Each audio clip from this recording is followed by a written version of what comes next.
전설적인 경기가 최첨단 복서 2명 사이에서 벌어지고 있습니다. 한쪽 코너는 아시아의 무하마드 알리, 다른 코너는 머리가 더 긴 마이크 타이슨입니다. 주인공인 기주리는 더블 잽을 날리며 숨을 헐떡이고 있습니다. 공격이 퍼부은 후 그는 상대에게 제대로 된 타격을 가하지 못하고 상대는 옆구리에 따끔한 샷으로 반격한 다음 그를 날려버리는 2연타 콤보를 날립니다. 강진은 마무리를 날려 우리 주인공을 땅바닥에 쓰러뜨립니다. 관중은 환호하고 기주의 눈은 그가 이기기를 기도하는 여자친구 소만을 찾습니다. 내면의 로키 발보아를 불러일으키며 기주는 모든 것이 시작된 곳을 떠올리기 시작합니다. 그는 고등학교에서 소만이 그의 폰을 돌려줬을 때 처음 만났고 즉시 그녀에게 반했습니다. 그 장면은 그의 이전 학교에서의 경험을 떠올리게 했습니다. 어린 기주는 갱단 두목이 그를 패배자 심부름꾼으로 이용하면서 쓰레기처럼 취급받았습니다. 그들은 기주를 괴롭혔고 심지어 그가 여자의 다리를 쳐다봤다고 비난했습니다. 화가 난 두목은 그에게 화풀이를 하며 무분별하게 그의 몸을 가지고 놀았습니다. 구타는 계속되었고 그러던 어느 날 기주는 인생을 바꿀 만한 발견을 우연히 하게 됩니다. 이 모든 사람들에게는 여자친구가 있었지만 그는 패배자였기에 옆에 멋진 여자가 없었습니다. 이 세상에서 패배자가 아닌 유일한 사람들은 여자친구가 있었습니다. 그래서 그는 멍청한 두뇌의 힘을 빌려 새로운 학교로 전학 가기로 결심합니다. 그의 유일한 목표는 여자친구를 사귀는 것입니다. 소만이 그에게 폰을 건네줬을 때 그는 마침내 꿈을 이루게 될 것이라고 생각했습니다. 충동적으로 그는 감정에 휩싸여 소만에게 사귀자고 고백합니다. 불행히도 그녀는 그의 말을 듣지 못했습니다. 그리고 그녀가 그 말을 다시 해달라고 했을 때 그는 할 수 없었습니다. 그래서 그는 불안하게 그녀를 스토커처럼 따라가기 시작했습니다. 팁, 절대 이렇게 하지 마세요. 그리고 어떻게 아는지 묻지 마세요. 그는 그녀를 따라 그녀의 집까지 갑니다. 어느 순간 소만은 그에게 스토커라고 소리칩니다. 신경질적인 심프처럼 그는 다시 한번 자신의 감정을 고백하지만 그녀에게 얼굴을 맞고 부정적인 결과만 얻습니다. 어떻게 된 일인지 그는 반사적으로 그것을 막았지만 대신 배를 맞았습니다. 그의 몸은 떨리고 그의 마음은 답을 찾기 위해 달려갑니다. 그녀는 그의 머리를 톡 치며 그를 멍청한 패배자라고 부르며 그와 같은 사람들을 싫어한다고 말합니다. 네. 그리고 그들은 그녀가 할 수 있는 최악의 말은 아니라고 했습니다. 소만은 건물 안으로 들어가는데 그곳은 권투 체육관처럼 보입니다. 알고 보니 그녀의 아빠가 주인이었습니다. 그녀는 그를 만나 위로 올라갑니다. 한편 소만의 아빠는 담배에 불을 붙이고 그의 시야에 들어온 어린 소년을 바라봅니다. 아까 그는 소만의 펀치를 막는 것을 보았고 어느 정도 가능성이 있다는 것을 나타냅니다. 그래서 그는 그에게 다가가고 그는 짝사랑하는 여자의 아빠에게 두 번째로 혼날 것이라고 생각합니다. 그의 어깨를 잡고 히어 감독은 그 아이에게 전에 복서가 될 생각을 해본 적이 있는지 묻습니다. 간단히 말해서 그렇게 해서 그는 권투 체육관에 들어가게 되었습니다. 소만은 체육관으로 돌아왔고 그를 여기서 발견했습니다. 한편 우리 주인공은 그녀의 균형 잡힌 개성에 너무 정신이 팔려서 권투에 대한 열정이 자동으로 치솟습니다. 그녀가 멋진 보스처럼 훈련하는 것을 보면서 그는 권투를 그의 인생에서 가장 위대한 스포츠로 연마하게 되었고 그래서 링에서의 그의 훈련이 시작되었습니다. 소만은 아빠에게 기주의 기술에 대한 분석을 요청하고 아빠는 이대로라면 그가 고대하는 날의 이상적인 결과라고 생각합니다. 다음 장면에서 우리는 교실로 옮겨집니다. 프렌치 프라이가 학교 폭력을 근절하기 위해 그의 갱단과 함께 도착했습니다. 소만은 그들의 명분에 대해 헛소리라고 합니다. 그녀의 낄낄거리는 소리를 듣고 경태는 그녀에게 따지고 그녀는 아무 말도 하지 않은 척합니다. 그는 그녀를 때리려고 하지만 그의 선택을 제고하고 현명한 결과입니다. 대신 그는 그녀가 장애인 아버지와 함께 살아야 하기 때문에 불쌍한 존재라고 비난합니다. 그의 말은 그녀를 화나게 합니다. 그는 심지어 그녀의 음료를 잡고 그녀의 머리 위에 쏟아버립니다. 아니면 이것은 작가가 우리에게 좋은 각도를 모두 보여주기 위한 변명일지도 모르지만 제가 말한 것은 아닙니다. 소만은 자신을 억누르며 일어서고 갑자기 우리 주인공이 그녀의 편을 들어 말합니다. 그는 폭력 행위에 대해 질문하며 불량배들에게 맞섭니다. 버섯머리가 기주를 위협하기 위해 나섭니다. 하지만 이 남자는 두려움을 모르고 수업에서 싸우고 싶어 하지 않지만 소만이 모욕당하는 것을 참을 수 없습니다. 심지어 그녀조차도 왜 이 남자가 현재 그녀에게 윙크를 하고 그녀의 명분에 대해 어떤 종류의 끔찍한 영웅처럼 행동하는지 이해하지 못합니다. 프렌치 프라이가 우리 주인공에게 펀치를 날립니다. 기준은 자세를 취하고 상대방 움직임의 약점을 강조합니다. 먼저 그는 경고잽을 바로 얼굴 앞에서 막아 깡패를 기절시킵니다. 다음으로 그는 몸을 비틀어 적절한 주먹을 날려 그를 쓰러뜨립니다. 호박머리 금발은 우리 주인공이 그의 얼굴 바로 앞에서 펀치를 막아 그를 겸손하게 만들 때까지 자신이 대단한 사람이라고 생각했습니다.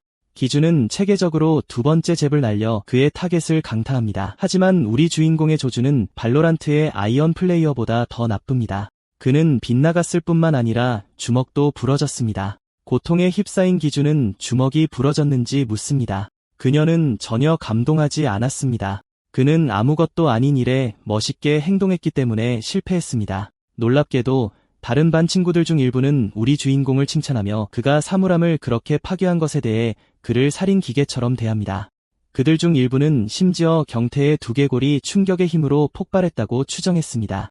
나는 당신이 그것을 만들 때까지 가짜로 만드는 것이 정말 효과가 있다고 생각합니다. 왜냐하면 반의 모든 사람이 갑자기 우리 주인공이 금발 깡패에게 일부러 쉽게 대했다고 생각하기 때문입니다. 실제로 그는 목표물을 놓친 것에 대해 속으로 분노하고 있습니다. 그는 샌드백 권투 훈련을 막 시작했고 권투 초보로서 조준하는 방법을 배우지 못했습니다. 기주의 주먹은 고통으로 불타고 있지만 그는 짝사랑하는 그녀에게 감동을 주기 위해 깡패 앞에서 태연한 표정을 유지하고 있습니다. 경태는 이 남자를 두려워하고 할아버지의 추모식에 참석해야 한다고 말하며 변명합니다. 바가지 머리 금발이 반을 나가려고 할 때 그의 친구 중 한 명이 그를 막고 제사상이 아직 차려지지도 않았는데 그의 변명이 얼마나 어리석게 들리는지 지적합니다. 경태는 그에게 입을 다물라고 합니다. 깊은 곳에서 그의 공은 두려움 때문에 목구멍에 걸려 있습니다.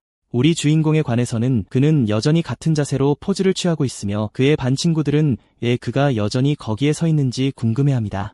그들은 그가 너무 강해서 그의 펀치가 사물함에 박혀 있다고 생각합니다. 한편 기준은 곧바로 비명을 지르기 직전이다. 그가 버티는 유일한 이유는 소민이 거기에 서 있고 멋있어 보여야 하기 때문이다. 형님은 쿨한 미소로 반 친구들을 돌아보며 모두 친구가 되자고 제안한다. 반은 아무런 대답 없이 침묵을 지킨다. 이 저예산 복싱 경기 직후 학생들은 기주가 경태를 상대로 거둔 엄청난 승리에 대해 이야기하기 시작했다. 모두가 그가 사물함을 얼마나 세게 쳤는지에 대해 이야기하며 이 전학생이 이전 학교에서 어떤 최고 실력자였는지 궁금해한다. 몇몇은 그가 복싱 체육관에서 나오는 것을 목격하기도 했는데 모두가 그가 최고의 복서라고 생각하기 때문에 이 사람의 아우라 점수를 더 높인다. 그의 운동 능력에 대한 소문이 퍼지기 시작했다. 학교 전체가 그 남자 미스터 슬리퍼에 대해 이야기하고 있다. 다시 말해서 우리 주인공이 그들을 지나가자 모두가 그의 권위에 대한 두려움에 긴장한다. 기준은 학생들이 자신을 존경하는 눈으로 바라보기 시작했다는 것을 느끼고 기뻐한다. 바로 앞에는 그의 사랑하는 짝사랑 상대인 아름다운 소민이 있다. 우리 주인공은 다시 한번 작업을 걸기 위해 전속력으로 달려간다. 그는 이미 복싱 소문에 오만해져서 누구에게도 자신을 소개할 필요가 없다고 생각한다. 장면은 학교 양호실로 돌아가고 의사는 우리 주인공에게 깁스를 하고 깁스를 풀고 나서도 부상을 예방하라고 권고한다. 그는 부분 깁스를 해도 학교 생활에 지장이 없을 것이라고 아이를 안심시킨다. 하지만 불행히도 우리 주인공의 손이 너무 부어올라서 기주의 복싱 훈련은 일시적으로 연기되어야 할 것이다. 그가 덮여지는 동안 그는 왜 굳이 사물함을 쳤는지 궁금해한다. 이제 다시 돌이켜보면 그는 자신의 감정이 그를 압도했다는 것을 깨닫는다. 그의 근육이 뻣뻣해져 감정의 소용돌이 속에서 균형을 잃었다. 그의 어깨 또한 약점이 되었다.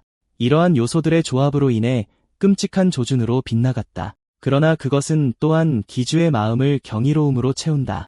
야심찬 복서는 이것이 진정한 스파링처럼 느껴지는지 질문한다. 동시에 그는 아직 제대로 싸울 준비가 되었다고 생각하지 않는다. 다음 장면에서 우리는 미야기 코치의 집에 있고 그렇다. 그것은 그의 진짜 이름이 아니다.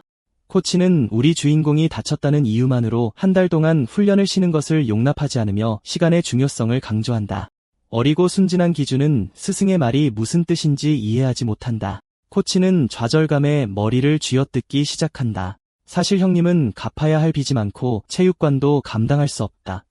기준은 그 말을 듣고 깜짝 놀란다. 갑자기 그의 스승은 다른 어조를 취하며 지금 멈추면 우리 주인공의 소중한 재능이 낭비될 것이라고 말한다. 그는 심지어 기주에게 곧 있을 시합이 있다고 말하지만 우리 주인공은 오른손을 잃어버려 슬픔에 잠겨 풀이 죽는다. 그렇지 않으면 어떻게 고기를 때릴 수 있겠는가? 내 말은 이제 상대방을 때린다는 뜻이다. 그 늙은 삼촌은 소민이 갑자기 말을 걸어 그들의 관심을 끌자 자신이 논쟁에서 지고 있다는 것을 안다. 그녀는 그 아이가 토마스 번즈나 그와 비슷한 사람과 비교도 안 된다고 생각한다.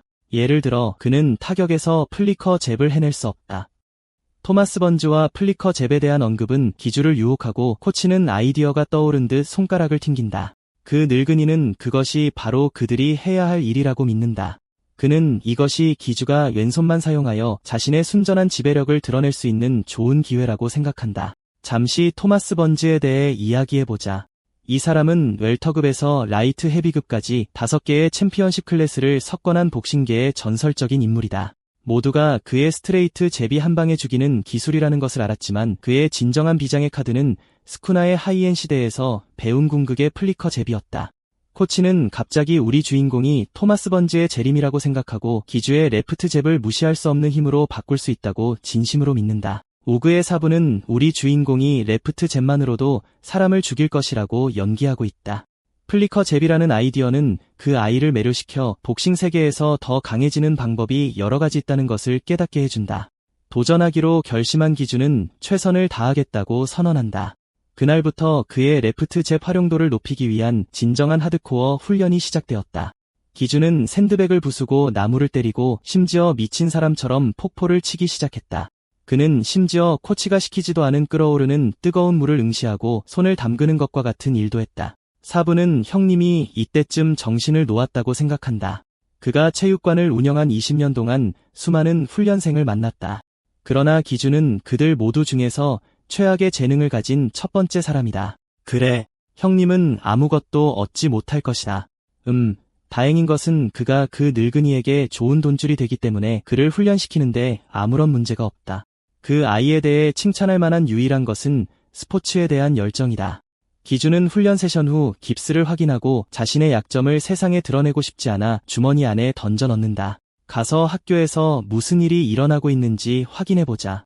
경태의 졸개들은 그가 그날 전학생을 상대로 겁을 먹고 도망친 것에 대해 그를 괴롭히고 있다. 버섯머리 금발은 부하 직원의 대담함에 놀라워하며 부하 직원은 그의 할아버지가 여전히 살아있다고 보스에게 상기시킨다. 버섯머리는 그것을 마음에 새기고 그렇게 말한 것에 대해 그의 얼굴을 때릴 준비를 하고 그의 깃을 잡는다.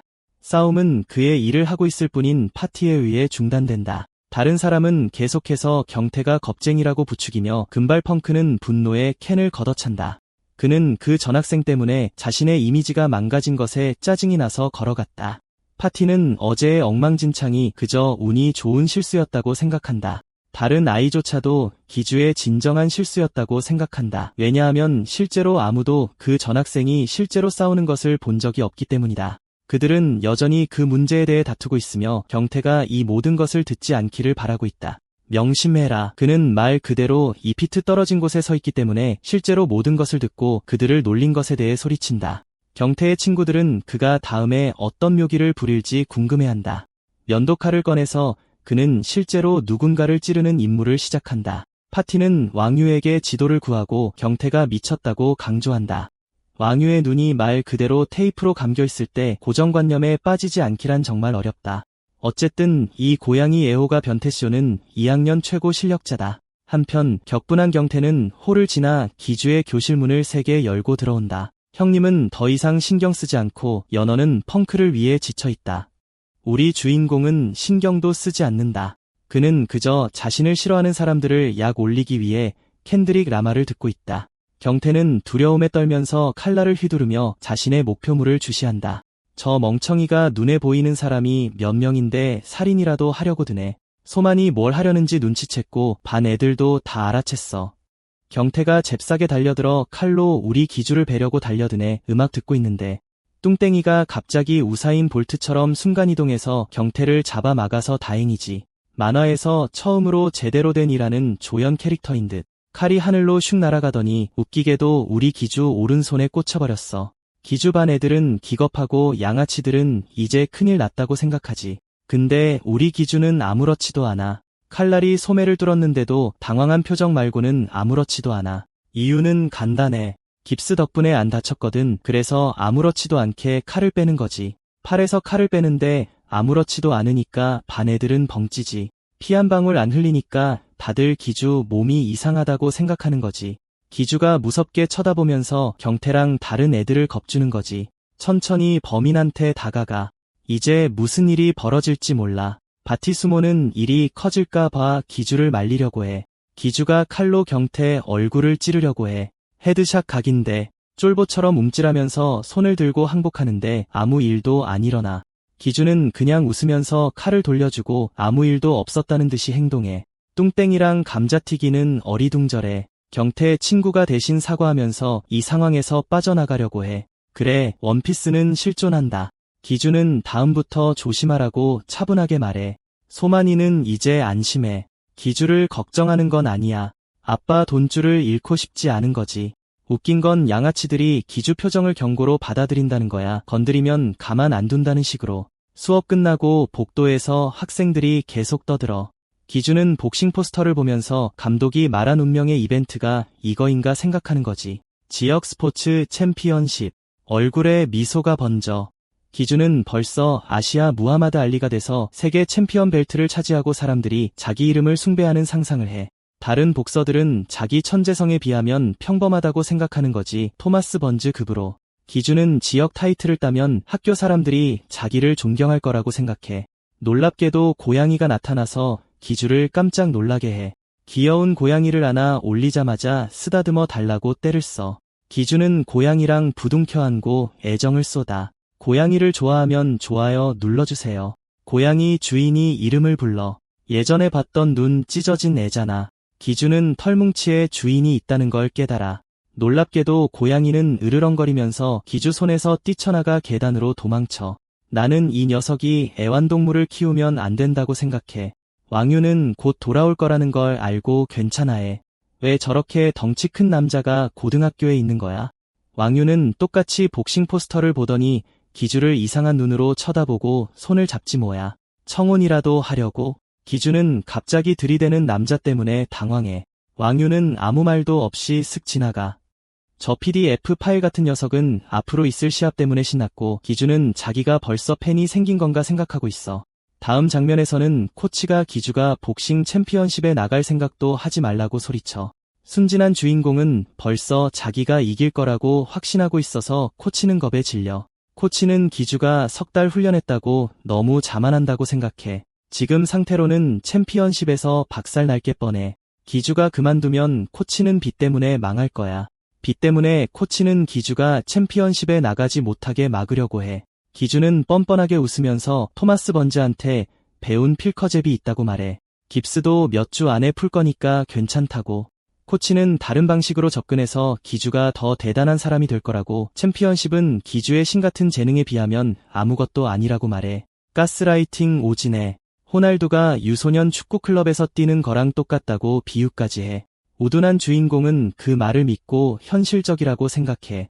코치는 고등학생이 수준 낮은 초딩 싸움에 끼어들면 안 된다고 강조해. 하지만 기주는 싸우고 싶어서 복싱 대회에 참가하려고 해. 코치 등골이 오싹해져. 상황이 걷잡을 수 없이 흘러가고 여기서 막지 않으면 기주는 1라운드에서 넉다운 될 거야. 하지만 이제 설득할 수 없다는 걸 알고 그냥 즐기게 해주기로 해.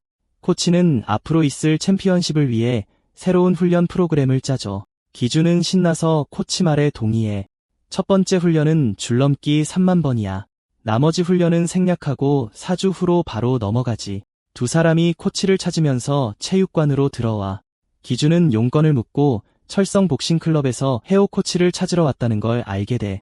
기주는 코치가 잠깐 자리를 비웠다고 말하고 상대방은 놀라. 상대 코치는 앞으로 있을 챔피언십에 참가하려고 온 거야. 자기 제자가 다른 복싱 클럽 사람이랑 스파링하고 싶어 한대.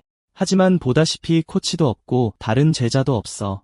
대신 기주한테 자기 제자랑 스파링을 해달라고 부탁해. 갑작스러운 스파링 제안에 기주는 당황하지만 이렇게 빨리 싸우게 될 줄은 몰랐던 거죠.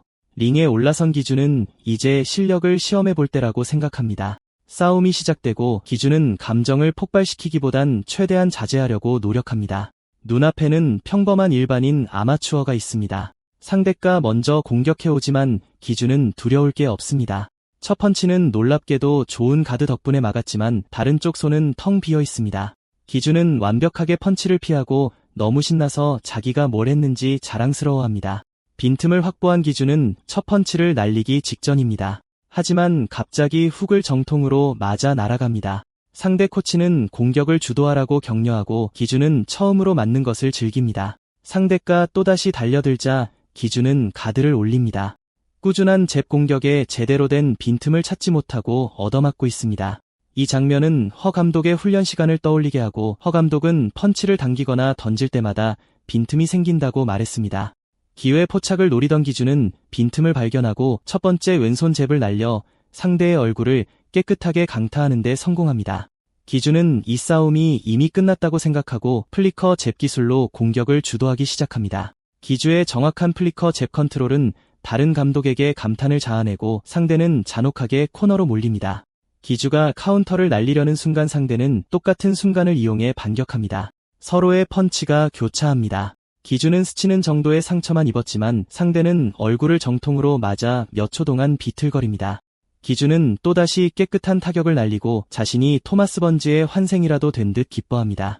자신감이 과해진 기주는 이제 정말 이 싸움이 자기 것이라고 생각하기 시작합니다. 장면은 어느새 런웨이가 된 센세의 머릿속으로 옮겨가고 센세는 한 학생 덕분에 돈을 갚게 되어 기뻐합니다. 갑자기 칠성 복싱 체육관이 떠오르고 주변을 둘러보기 시작합니다. 커피 한잔하러 가기로 마음먹은 늙은이는 체육관까지 걸어갑니다. 안에는 수십 명의 학생들이 활발하게 스파링을 하고 있습니다. 체육관은 항상 사람들로 가득 차 있어 센세는 그들과 같은 활기찬 분위기가 없는 것에 실망합니다. 종호는 해오 감독에게 인사를 건네고 코치님이 잠시 밖에 나가셨다고 설명합니다. 코치님은 우성 복싱 체육관에 스파링하러 가셨다고 합니다. 해오는 연락도 못 받았는데 깜짝 놀랍니다. 기주만이 체육관에 있다는 사실을 깨닫는 순간 세상이 무너지는 것 같습니다. 센세는 최악을 예상하고 전속력으로 달려갑니다. 잠시 후 문을 열자 멍투성이인 기주가 바닥에 쓰러져 있습니다. 사실은 소만이 그의 상태를 확인하기 위해 링 안으로 들어온 것입니다. 소만의 아버지는 계단을 올라문에 손을 뻗으며 기주의 이름을 외치지만 이미 기주는 KO된 상태라는 것을 알게 됩니다. 기주는 재능 없는 쓰레기라는 현실을 받아들이며 눈물을 흘립니다. 너무 풀이 죽어 더 이상 복싱을 하고 싶어 하지 않습니다. 그 돈이 위협받고 있기 때문에 늙은이에게는 나쁜 소식입니다. 모두 차오성의 불필요한 간섭 때문입니다. 해오 감독은 기주에게 달려들어 그를 놓아주지 않으려고 합니다. 센세는 돈에 눈이 멀어 딸을 링 밖으로 내던져버립니다. 나중에 소만은 기주의 상처를 치료해주고 기주의 코치는 학창시절 갱스터들에게 스카우트 제의를 받을 뻔했던 상대의 놀라운 이력을 설명합니다. 기주는 고통스러워하고 소만은 헤드기어를 착용하고 있었는데 어떻게 이렇게 얼굴에 멍이 들었는지 궁금해합니다. 짜증스럽게도 그녀는 항상 가드를 올리는 것이 중요하다고 강조합니다. 그녀의 걱정스러운 말에 기주는 갑자기 흥분합니다. 한편 코치는 기주가 거물에게 졌다는 듯이 보이게 하려고 헛소리를 지어내고 있습니다. 소만은 갑자기 기주의 발을 봅니다. 이 남자는 복싱 경기에서 기본적인 초보자용 짝퉁 나이키를 신었습니다. 미끄러져서 무릎을 다친 것도 당연합니다. 그 핑계를 이용하여 코치는 기주의 발을 잡고 모든 책임을 신발이라는 단 하나의 요소에 돌립니다. 마치 게임에서 지고 나서 게이밍 위자 탓을 하는 것과 같습니다. 하지만 복싱에서는 발놀림이 매우 중요합니다. 오그에이 사부는 기주가 복싱화를 신어야 하는데 운동화를 신고 경기에 나서는 것이 어리석다고 생각합니다. 기주는 할 말을 잃고 바디서머는 각 스포츠에 적합한 신발을 신는 것이 중요하다고 강조합니다. 복싱화는 경기에 매우 중요합니다. 해오 감독은 하체가 처음부터 명백한 불리함을 안겨주었기 때문에 이것이 패배의 근본 원인이라고 말합니다. 소만은 구급 상자를 정리하고 진정으로 복싱에 대한 열정이 있다면 제대로 된 복싱화를 사라고 권합니다. 사실 그녀는 기주를 대신해서 골라주겠다고 자원합니다. 또다시 기주는 머리가 아닌 다른 곳으로 생각하고 엉뚱한 방향으로 받아들입니다. 기주는 배드걸과의 첫 데이트를 꿈꾸고 비싼 신발을 고르고 함께 즐거운 시간을 보내는 것을 상상합니다. 소만이 막 떠나려 할 때 기주는 그녀를 불러 신발을 언제 사러 가야 하는지 묻습니다. 갑자기 해오 코치가 기주의 어깨를 잡고 씩 웃습니다. 알고 보니 코치는 이미 판매할 준비가 된 신발을 잔뜩 숨겨두고 있었습니다. 센세는 심지어 이 일로 전혀 이익을 얻지 못하는 척 연기합니다. 기준은 소만과의 제대로 된 데이트를 원해서 미소를 지으며 제안을 거절합니다. 하지만 혜호는 딸에게 전화해서 계획대로 소만에게 대신 골라달라고 합니다. 소만은 살펴보고 99,000원짜리 신발을 고르기로 합니다. 노인은 똑같은 신발이 시장에서 15만 달러나 할 것이라고 말합니다. 그날 늦게 기준은 가게에서 가슴 아픈 현실을 마주합니다. 가격은 68,000원밖에 안 해서 그 노민을 그랬듯이 또 사기를 친 겁니다. 다음 날 훈련은 평소처럼 계속됩니다. 이번에는 기주의 발놀림이 훨씬 가벼워졌고 가볍게 점프를 해본 후 변화를 확인합니다. 소만은 스파링을 할 기분인 것 같습니다. 혜호는 자신의 딸이 링에 거의 올라오지 않지만 운동신경이 뛰어나다고 말합니다. 놀라운 것은 그녀의 상대가 남자라는 점인데 그는 여자에게 살살해주는 신사인 척하는 잘난 놈입니다.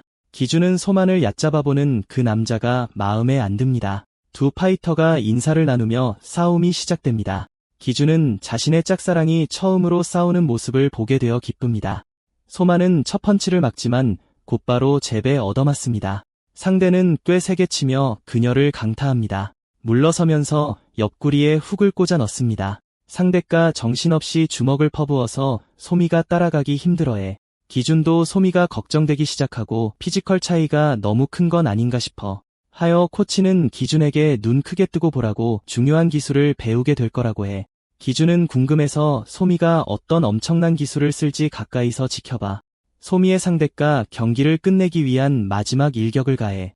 소미 아빠는 소미가 영역 전개라도 할 것처럼 엄청난 결의를 보여. 상대의 펀치가 닿기도 전에 소미가 순간이동으로 텔레포트해. 상대가 충격에 빠져 있을 때 주먹이 날아와 옆구리를 강타하고 상대를 공중으로 날려버려. 기준은 방금 본 광경에 넋이 나가고 관장은 자랑스러운 듯 바라봐. 단 한 방에 경기가 끝나버렸어. 소미는 헤드기어를 벗고 머리를 풀고 여전히 눈부시게 아름다워 보여. 소미 아빠는 소미에게 너무 심하게 했다고 혼내. 소미가 쓴 필살기는 기준이 앞으로 있을 시합을 위해 완벽하게 익혀야 할 기술이야. 순수한 학생은 감독에게 비법을 알려달라고 부탁해. 그때 소미는 마치 투명인간처럼 사라졌다가 갑자기 나타나서 마지막 일격을 날렸어. 감독은 기준의 호기심을 채워줘야 할지 고민하고 기준은 배울 준비가 되어 있어. 그 기술의 기본은 바로 스텝이야. 상대가 전력으로 달려들어 카운터를 날리려 할 때 발을 움직이는 거야. 바로 그 순간 주먹 하나 정도 뒤로 물러서서 상대의 공격이 끝나기를 기다리는 거지. 공격이 끝나면 발을 비틀면서 예쁜 척하고 반격을 준비하는 거야. 그 힘을 실어 공격하면 상대를 날려버릴 수 있지. 솔직히 이런 건 만화에서나 나올 법한데 그래도 우리 애들은 기댈 게 생겼네. 기준은 드디어 스파링에서 자신이 뭘 잘못했는지 깨달아. 상대가 똑같은 기술을 계속 써서 기준의 공격이 안 통하고 계속 피하면서 반격해서 기준을 때려 눕힌 거야. 기준이 잽을 날릴 때마다 오히려 자기가 맞았던 거지. 뒤로 빠졌다가 순식간에 얼굴을 강타하는 게 핵심이야. 하여 감독이 설명을 끝내기도 전에 기준은 필살기를 배워서 자신의 무기에 추가하기로 결심해. 험프티 덤프티 관장은 기준에게 훈련을 계속하라고 말하고 기준은 어리둥절해. 기준은 관장에게 그 기술의 이름을 알려달라고 해. 하여 감독은 그 기술을 쓱뱅 기술이라고 불러. 보아하니 공식적인 이름은 없는 것 같아서 기준은 혼란스러워해. 기준의 코치는 어리둥절해서 머리를 극적거려. 원래 그 기술에 화려한 이름이 붙을 필요는 없어. 글쎄, 기준은 불만스러워하고 있어. 그는 발을 땅에 딛고 그 기술을 흉내내기 위해 발을 움직여. 한 달 동안 연습한 끝에 그는 코치와 훈련을 마무리해. 허 감독은 기준이 그 기술을 완벽하게 구사하는 것에 감탄하고 너무 놀란 나머지 기준의 펀치를 막은 후 손을 떨 정도야. 숨을 헐떡이는 근육질의 기준은 코치에게 감사 인사를 해. 생애 첫 시합까지 단 3일밖에 남지 않았어. 하여는 기준에게 남은 기간 동안 컨디션을 유지하라고 당부해. 기준은 샤워를 하려고 하고 늙은 코치는 핸드폰으로 캔디 크러쉬를 하느라 바빠. 다음 장면에서 기준은 힘든 훈련 후 샤워하면서 편안함을 느껴. 공교롭게도 소미가 샤워실 청소를 하러 오고 정신이 팔린 아빠는 게임하느라 바빠서 아무 말도 안 해. 다행히 기준은 이미 다 씻었어. 옷을 챙겨 입고 물기를 닦고 있을 뿐이야. 문이 열리고 소미는 깜짝 놀라며 얼굴을 붉혀. 기준은 근육질 몸매로 여자들이 좋아할 만한 모습으로 서 있어. 소미가 드디어 넘어갈 거라고 생각할 수도 있지만 소미는 짜증스럽게 빨리 끝내라고 말하고 문을 쾅 닫아버려. 반대의 상황이 벌어져. 부끄러워하는 건 오히려 기준이야. 놀랍지도 않게 소미는 기준의 몸매에 대해 생각하고 있어. 소미 아빠는 형편없는 게임 실력 때문에 머리를 쥐어뜯고 있어. 자기 딸이 바로 앞에 서 있는 것도 몰라. 소미는 짜증스러운 표정으로 아빠를 쳐다봐. 이 아저씨 때문에 곤란한 상황을 겪었으니까. 화가 난 소미는 청소를 게으른 아빠에게 맡기고 벌을 받게 해. 그날 밤 늦게 기준은 짝사랑하는 소미 옆에서 걷고 요즘 데이트를 자주 한다고 생각해. 어색한 분위기 속에서 둘 다 동시에 말을 꺼내서 더욱 어색해져. 기준은 먼저 말하라고 하고 소미는 기준에게 몸 관리를 잘하라고 해. 기준은 괜찮다고 하고 소미가 추천해준 권투화가 편해서 정말 좋아. 소미는 로봇처럼 동의하고 다시 침묵 속에서 걷기 시작해. 우연히도 경태와 그의 부하들이 오락실에서 게임하는 모습을 보게 돼. 경태 일당이 왁자지껄 떠들고 있는데 갑자기 버섯머리가 기준을 발견하고 반갑게 인사해. 소미는 엉뚱한 데서 또 싸움이 벌어질까봐 걱정하지만 기준은 착해서 그냥 인사를 받아줘. 경태는 둘이 갑자기 데이트를 하냐면서 놀려. 기준은 데이트 그 이상이라고 설명하려고 해. 한편 감자튀김과 친구들은 기준의 게임 실력을 시험해보기로 해. 언제 한번 오락실에 놀러 오라고 제안해. 사실 이 남자는 오락기 근처에도 가본 적이 없어. 아마 이 이야기에서 가장 비현실적인 부분일 거야. 어쨌든 기준은 얼떨결에 게임을 하게 돼. 경태는 그냥 힘껏 치라고 해. 모두 기준에게 엄청난 힘으로 신기록을 세우라고 격려해. 승부 방법은 간단해. 기준이 기록을 깨지 못하면 경태가 이기는 거야. 흥미를 더하기 위해 내기까지 해. 위험한 내기는 아니야. 경태는 지는 사람이 점심 배달하기로 정해. 언제나처럼 소미가 나서서 상황을 진정시키려고 해. 아무도 신경 안 써. 왜냐하면 여자잖아. 기준은 처음 해보는 게임이라 신기하고 결과가 궁금해. 자세를 잡고 발을 고정하고 팔을 들어 올려. 장면이 시작됩니다. 그의 어설픈 자세는 다른 사람들에게 비웃음을 사며 그들은 그가 이런 기계를 처음 다루는 것이라고 믿게 만듭니다. 경태는 기주가 손목을 망가뜨려도 개의치 않습니다. 소만도 같은 걱정을 하며 그의 상태를 염려하여 조심하라고 충고합니다. 경태는 정신체조 박사학위를 활용하여 기계에서 내려온 사람이 복싱 경기에 참여해서는 안 된다고 주장합니다. 게다가 그들은 이미 그가 칼에 맞아도 끄떡없다는 것을 봤으니 걱정할 필요가 없습니다. 기준은 무모해지는 대신 손목을 굽히지 않도록 스스로에게 상기시킵니다. 그는 패드처럼 다루는 대신 마치 상대방의 머리를 마주하는 것처럼 기계를 다룹니다. 그런 결심으로 이 남자는 패드를 향해 전력을 다해 망치질하며 행동에 나섭니다.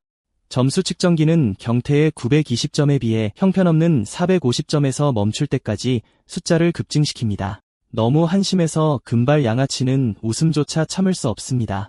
그의 갱단은 그와 함께 산산조각이 나서 일부러 살살 쳤다고 조롱합니다.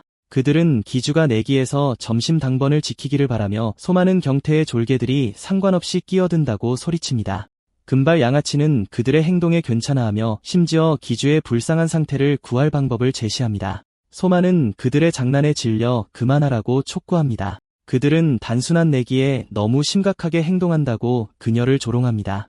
두 번째 시도에서 기주는 이것을 슬립&뱅 기술을 시험할 기회로 삼아야 할지 고민하며 생각에 잠깁니다. 패드가 다시 작동하는 순간 그는 문자 그대로 그의 얼굴에 사나운 잽을 날리는 상대를 봅니다. 정해진 시간처럼 그의 발은 옆으로 끌려가 환영 복서의 펀치를 피하고 강력한 헤비뱅으로 돌아옵니다. 그 강타는 너무 커서 경태와 그의 갱단을 겁먹게 하고 심지어 소만까지 놀라게 합니다. 형의 펀치는 너무 좋아서 구경꾼들의 관심을 끌었습니다. 그들 모두는 기계에서 증기가 뿜어져 나오는 것을 목격했습니다. 숫자는 점점 더 높아져 새로운 최고 점수를 세웁니다. 기준은 점수에는 관심조차 없습니다. 그는 그의 기술이 마법처럼 효과가 있었다는 것에 놀랐을 뿐입니다. 금발 양아치와 그의 친구들은 충격에 머리를 쥐어뜯었습니다. 소미는 우리 아이의 손목을 확인합니다. 다행히 그는 새로운 기록을 세우면서 이번에는 다치지 않았습니다. 이제 그들이 내기에서 졌으니 경태와 그의 그룹은 엉망진창입니다.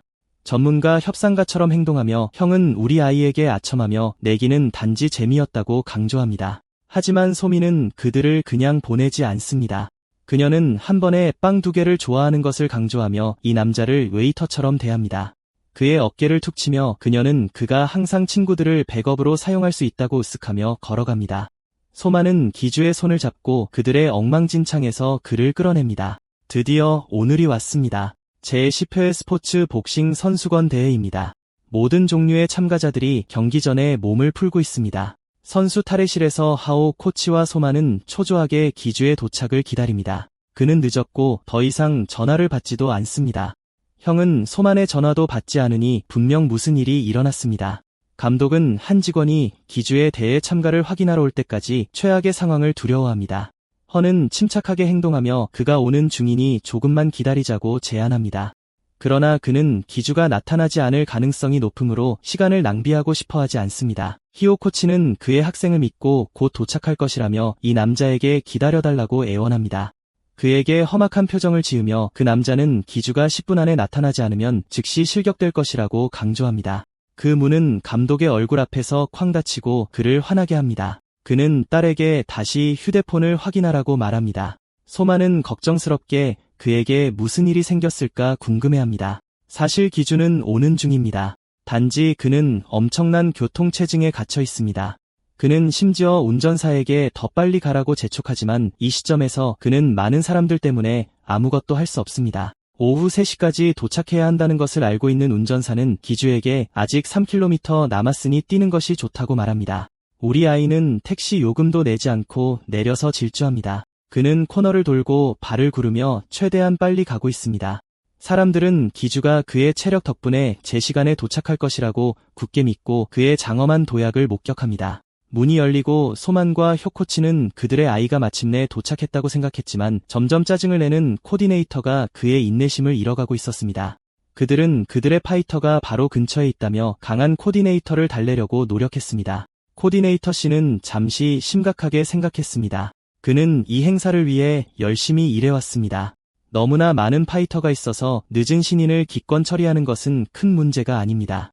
코치는 기주가 실격되지 않도록 그를 따라 문 밖으로 나갔습니다. 그 순간 지친 목소리가 홀을 뚫고 나왔습니다. 기주는 기적적으로 아슬아슬하게 도착했습니다. 그는 체육관까지 뛰어가서 지쳐 보였습니다. 모두가 그 젊은이에게 시선을 돌렸고 그의 비참한 모습을 보았습니다. 좁은 홀에서 지친 상태로 전속력으로 달리는 것은 이상적일 수 없습니다. 허코치는 그들이 기권으로 그 장소를 떠나지 않아도 된다는 사실에 기뻐하며 활짝 웃으며 그의 학생을 환영했습니다. 홀에서 전속력으로 달리는 것에 대해 내가 뭐라고 했었지? 그렇게 하면 이런 일이 일어납니다. 발목 부상, 갑작스러운 고통이 그의 어색한 발걸음에서 솟아오르는 것을 볼 수 있었습니다. 기주는 균형을 잃고 모든 추진력을 발휘하여 앞으로 곤두박질 쳤습니다. 그는 코디네이터가 서 있던 곳에서 미끄러져 제 시간에 도착했지만 그 대가는 무엇이었을까요? 잠시 동안 코디네이터는 그 아이가 아직 살아있는지 확인하기 위해 맥박을 확인해야겠다고 생각했습니다. 수상한 코치는 재빨리 의식을 잃은 신인을 일으켜 세우고 그 아이는 절대 포기하거나 기권하지 않을 것이라고 주장했습니다. 반면에 소많은 기주가 그 끔찍한 추락 후에 일어설 수조차 없을까 봐 걱정합니다. 코디네이터 씨도 비슷한 걱정을 했습니다. 그런 나쁜 상태에서 싸우는 아이에게 승인하기는 어렵습니다.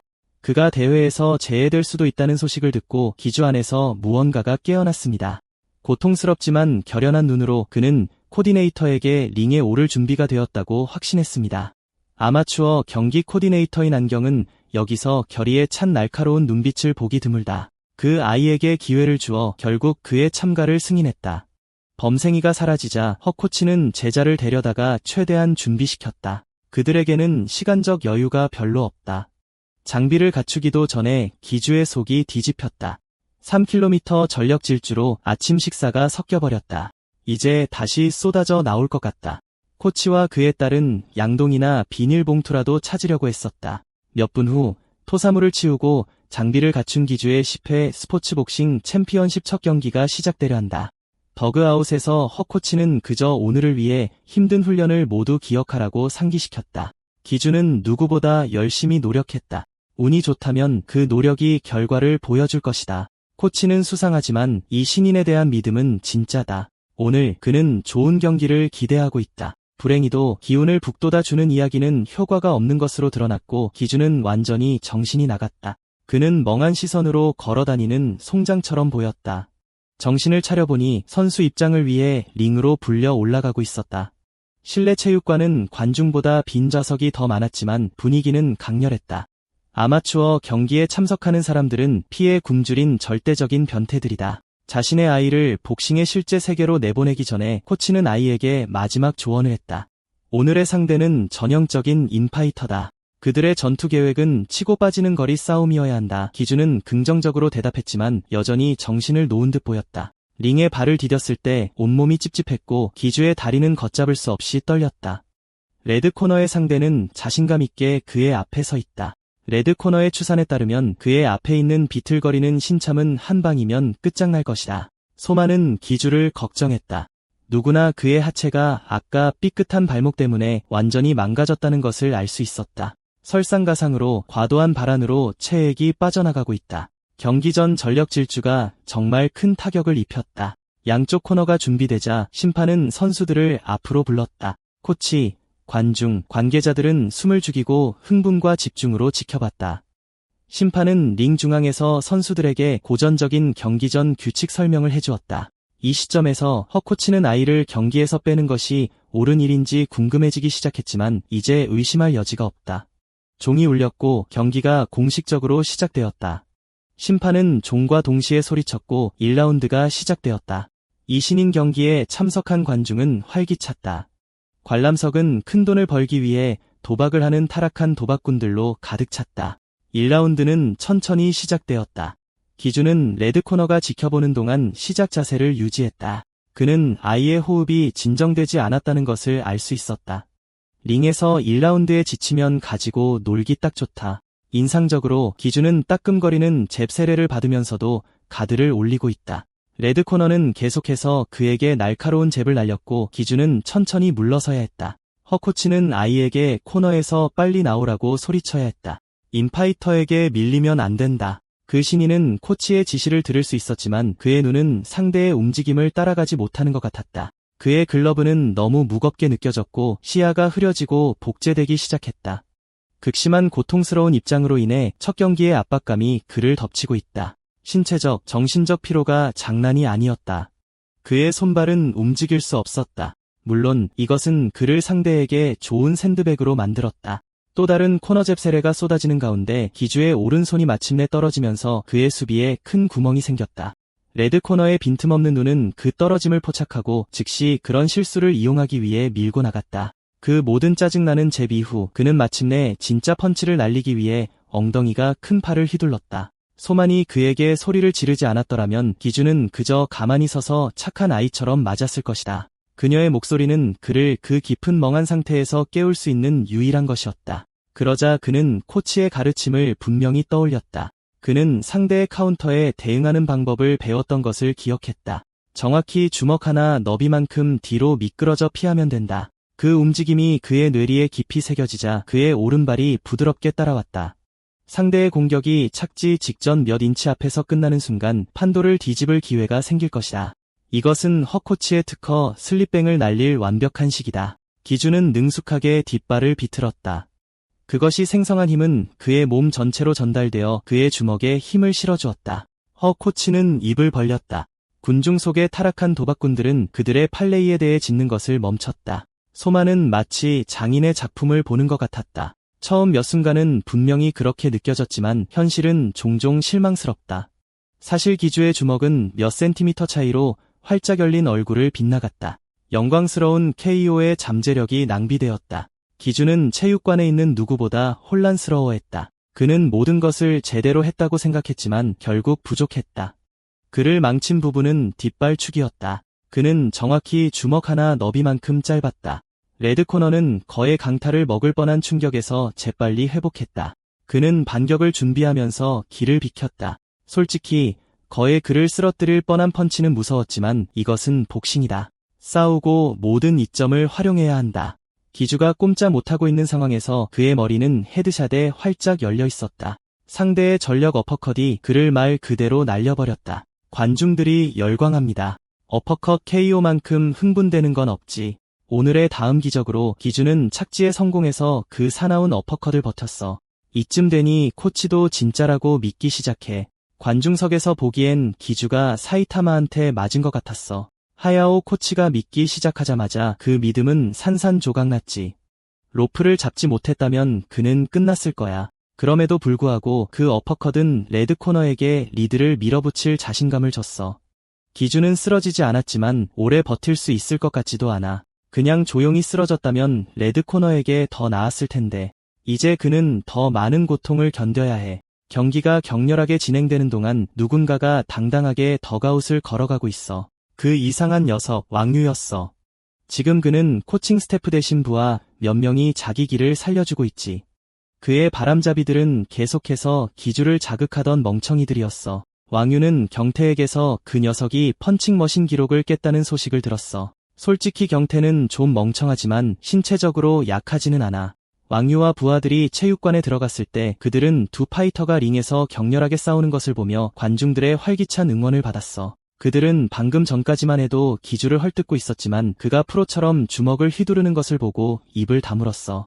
경태가 처음으로 믿을 수 없다는 듯 말했어. 그는 기주가 완전히 압도당하고 구타당할 때만 감히 말할 수 있었어. 솔직히 말해서 이건 정말 일방적인 폭행이야. 그 신인의 가드는 점점 더 거세지는 잽 세례를 간신히 막아내고 있었어. 다시 한번 허 코치가 자기 선수에게 코너로 들어가지 말라고 소리쳤어. 너무 늦었어. 레드 코너는 기세, 위치, 체력 모두 유리해.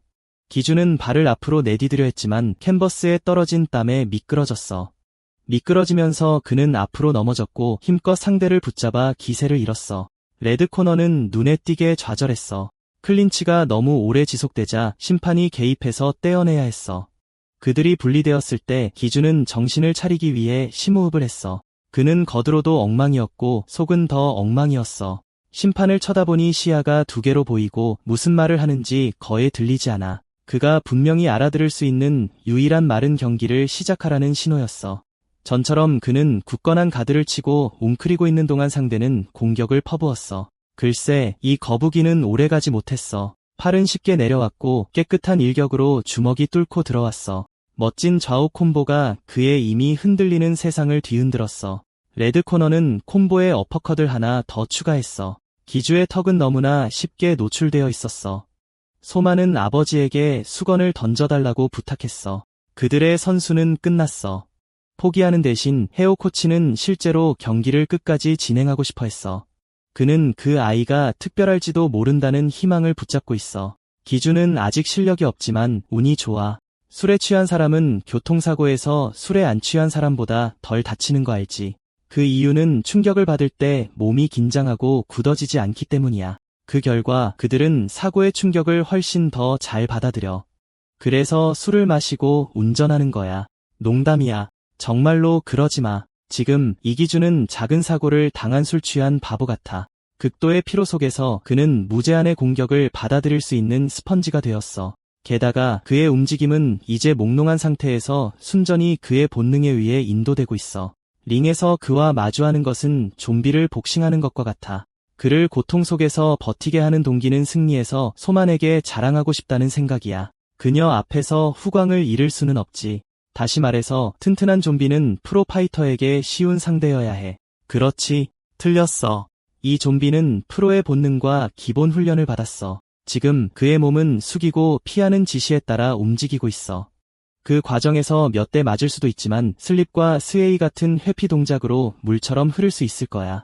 만약 그가 본능을 따른다면 초심자의 행운이 실제로 그를 결승선까지 밀어붙일 수도 있어.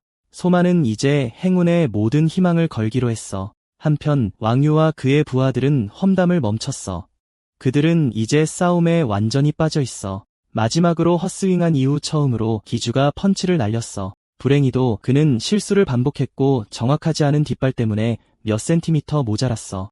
그는 슬립뱅을 제대로 활용하지 못하는 것 같아. 속으로는 당황해서 울고 있을 거야.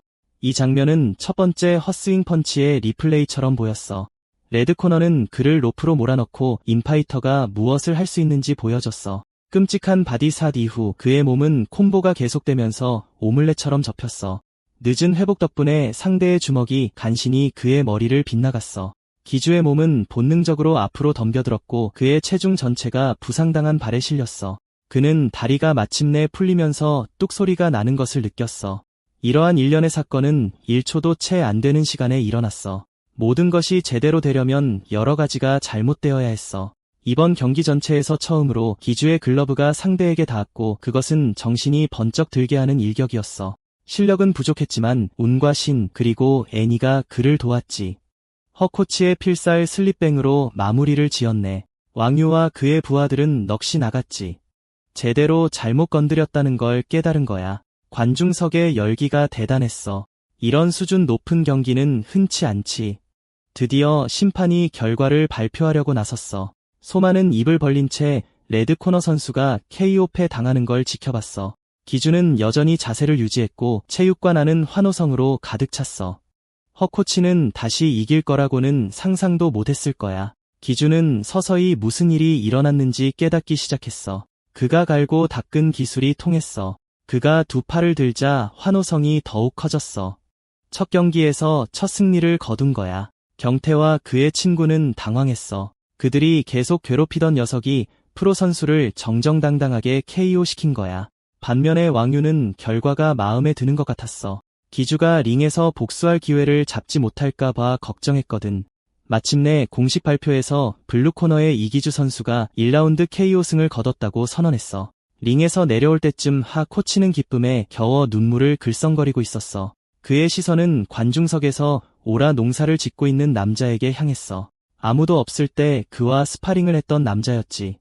뭐라 형용할 수 없는 엄한 눈빛을 보내자 스파링 남자는 뒤돌아 떠났어. 다음 경기는 스파링 상대였던 강다오쿠와 이상한 놈 최왕유의 경기라고 발표자가 방송했어. 남은 경기가 많아서 다음 경기가 바로 진행되었어. 선수가 호출되었고 간단하게 소개가 끝났어. 왕유의 부하들은 코너 쪽으로 더 가까이 이동하여 그들의 보스가 이길 거라고 확신했지. 그들은 레드 코너에서 그를 응원하며 그의 주먹에 운명을 걸었어. 솔직히 최왕유는 그 모든 응원이 당황스러웠어. 상대가 블루 코너에서 나오자 깡패들은 입을 다물었어.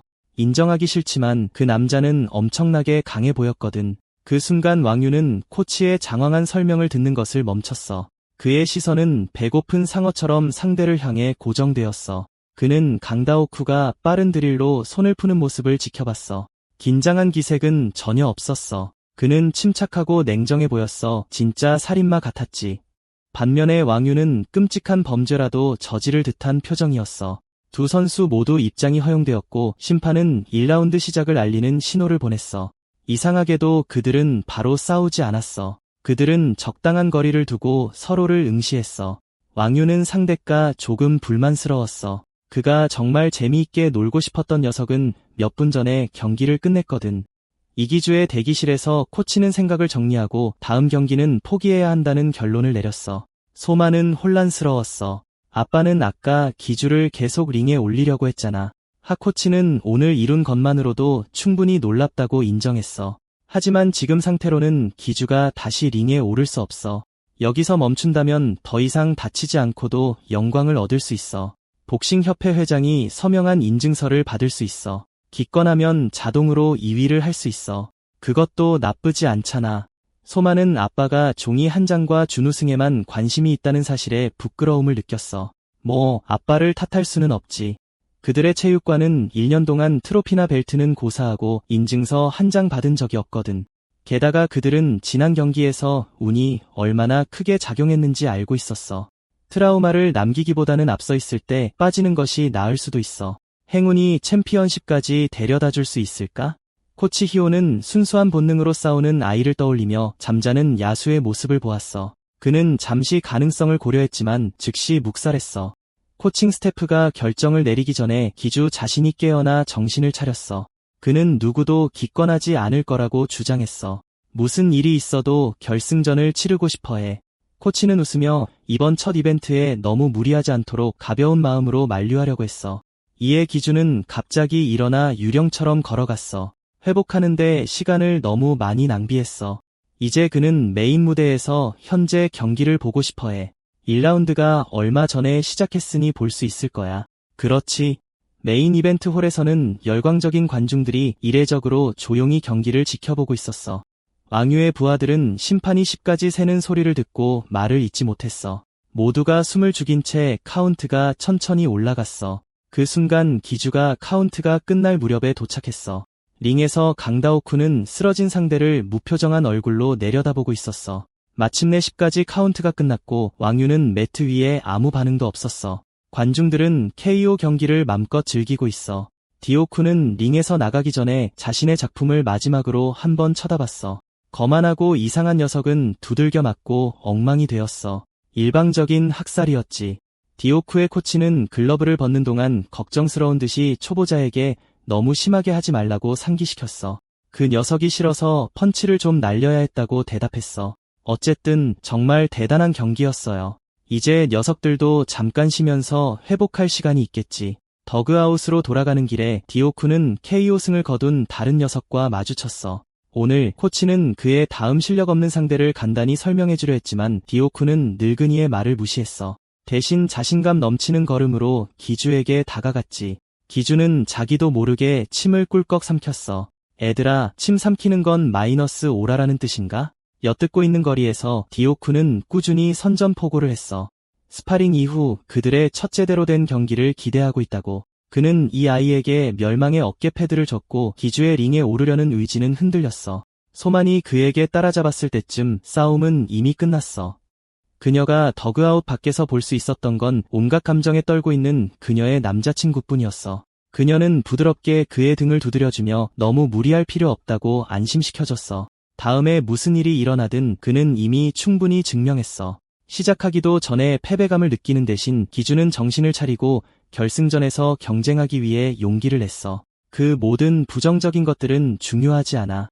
그는 승리를 얻기 위해 챔피언십에서 우승하고 싶어해. 정신을 차려보니 그의 헤드기어가 다시 씌워져 있고 그의 발은 링 매트에 닿아 있어. 두 선수 모두 헤비 히터라는 것을 알기에 관중들은 또 다른 KO를 원하고 있어. 결론. 생각해보면 때리고 맞는 행위는 그의 비참한 일상생활과 크게 다르지 않아. 그 암울했던 시절과는 달리 링은 유난히 밝고 시끄러워. 온 세상이 그가 전에 느껴본 적 없는 뜨거운 에너지로 가득 차 있고 그는 링사이드에서 그를 응원하는 나쁜 여자애를 가지고 있어. 복싱을 다르게 만드는 것은 무엇일까? 가장 야만적인 형태로 압축하면 그저 비참한 주먹다짐일 뿐이야. 그럼에도 불구하고 이계주, 캐조이는 그의 안에서 이상한 느낌, 떨리는 감각을 느끼게 되었어. 전혀 나쁘게 느껴지지 않아. 발의 통증으로부터 자유로워진 그는 움츠러드는 대신 공격적으로 싸움을 시작했어.